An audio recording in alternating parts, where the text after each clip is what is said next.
چمن ہے میرا چمن، میں اپنے چمن کا بلبل ہوں۔ سرشار نگاہ نرگس ہوں، پابستہ سوئے سنبل ہوں۔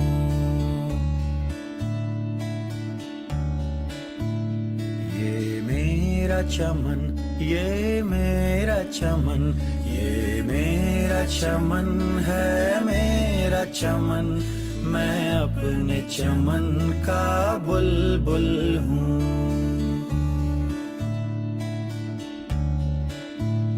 جو طاق حرم میں روشن ہے، وہ شمع یہاں بھی جلتی ہے۔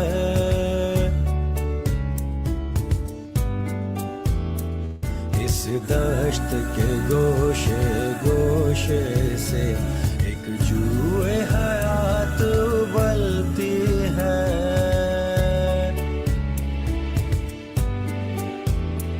یہ دشت جنوں دیوانوں کا، یہ بزم وفا پروانوں کی۔ یہ دشت جنوں دیوانوں کا، یہ بزم وفا پروانوں کی۔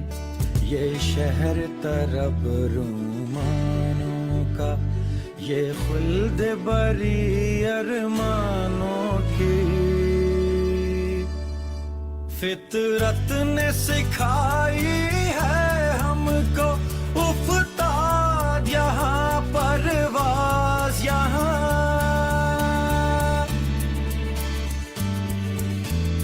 فطرت نے سکھائی ہے ہم کو افتاد یہاں، پرواز یہاں۔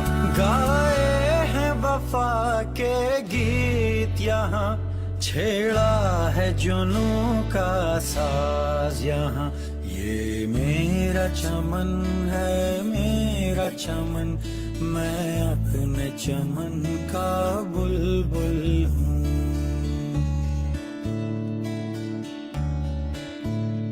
اس بزم میں تیریں کھینچی ہیں، اس بزم میں ساغر توڑے ہیں۔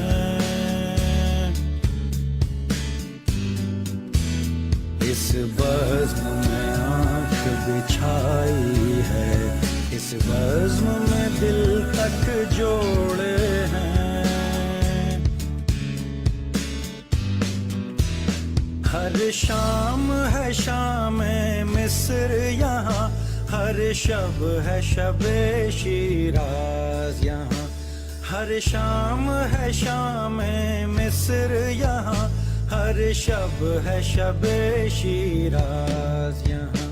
ہے سارے جہاں کا سوز یہاں، اور سارے جہاں کا ساز یہاں۔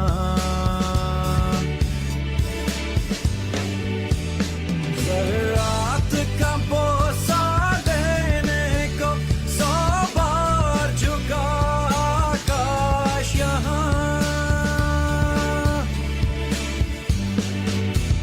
ذرات کا بوسہ لینے کو 100 بار جھکا آکاش یہاں۔ خود آنکھ سے ہم نے دیکھی ہے باطل کی شکست فاش یہاں۔ یہ میرا چمن، یہ میرا چمن۔